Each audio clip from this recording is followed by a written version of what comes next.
রেডিয়েশনের প্রভাবে কি পরিমাণ তাপ লাগে আপনার মুখে, মাথায়? বলা বাহুল্য, মোবাইলে কথা বলার সময়ের সাথে সাথে পাল্লা দিয়ে বাড়ে এই তাপমাত্রারও পরিমাণ। যেমন 5 মিনিট কথা বললে তাপমাত্রা বাড়ে 0.5 ডিগ্রি সেলসিয়াস, কিন্তু আপনি যখন 15 মিনিট ধরে কথা বলেন তখন এই তাপমাত্রা বেড়ে হয় 2 ডিগ্রি সেলসিয়াস। মানে দেহের স্বাভাবিক তাপমাত্রা 98 ডিগ্রি ফারেনহাইটের হিসাবে সে সময় আপনার দেহের, বিশেষত মাথার তাপমাত্রা হচ্ছে 103 ডিগ্রি ফারেনহাইট। শিশু দেহে খিঁচুনি ঘটানোর জন্য যা যথেষ্ট। এমনকি মোবাইলে কথা বলতে বলতে কানে আগুন লাগা বা হাত পুড়ে যাওয়ার মতো দুর্ঘটনার খবরগুলো এজন্যই শোনা যায়।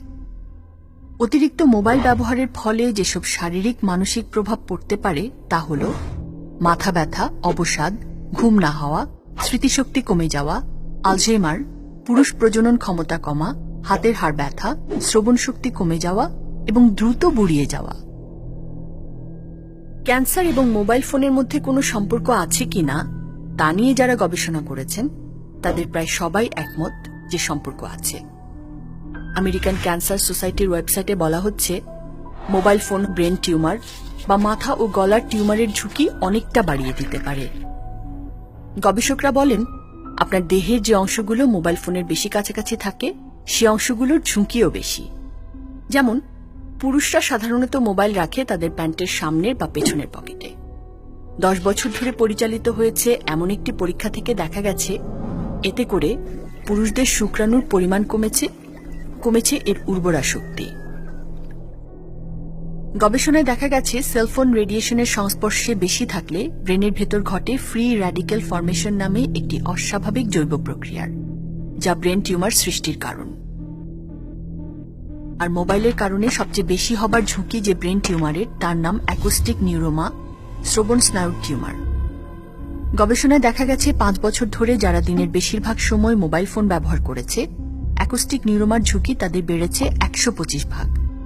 যারা 5 থেকে 10 বছর ধরে এই ব্যবহার করেছে তাদের বেড়েছে 250 ভাগ। আর যারা 15 বছরেরও বেশি সময় ধরে এই যথেচ্ছ ব্যবহার করেছে তাদের ঝুঁকি বেড়েছে 275 ভাগ। মোবাইলের কারণে সৃষ্টি হয় স্যালাইভারি গ্ল্যান্ডের টিউমারও।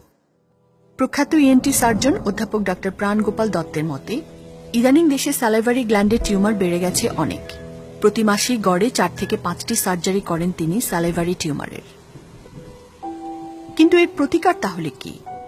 আধুনিক জীবন ব্যবস্থায় মোবাইল ফোন ব্যবহার না করেও তো চলা সম্ভব নয়। সচেতন মহল বলছেন কিছু প্রতিকারের কথা।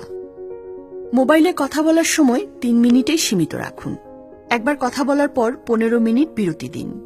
এ সময় ফোন ধরা বা করা 2 থেকেই বিরত থাকুন। কথা না বলে টেক্সট করলে যদি কাজ হয় তাহলে সেটাই করুন।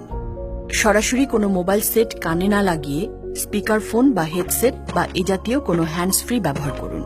তবে আবার উচ্চ শব্দে দীর্ঘক্ষণ কানে হেডফোন লাগিয়ে রাখবেন না। স্মার্টফোনের চেয়ে ফিচার ফোনের রেডিও ফ্রিকোয়েন্সি রেডিয়েশন কম। সম্ভব হলে ফিচার ফোনই ব্যবহার করুন। প্রয়োজন ব্যতীত স্মার্টফোনের বিভিন্ন সার্ভিস যেমন ওয়াইফাই, ব্লুটুথ, জিপিএস বন্ধ রাখুন। ল্যান্ডফোন বা প্রচলিত কোনো ফোন সেট থাকলে মোবাইল ফোন ব্যবহার করবেন না। ডাক্তার, নার্স সহ চিকিৎসা সেবা দানের সাথে সংশ্লিষ্টদেরও এ বিষয়ে সচেতনতা বাঞ্ছনীয়। আইসিইউ বা অপারেশন থিয়েটারে রোগীর সামনে মোবাইল ফোন যত কম ব্যবহার করা যায় তত ভালো। অনবস্থায় মোবাইল ফোন দেহ থেকে দূরে রাখার চেষ্টা করুন। ঘুমের সময় মাথার কাছে না রেখে 5-6 ফুট দূরে রাখুন।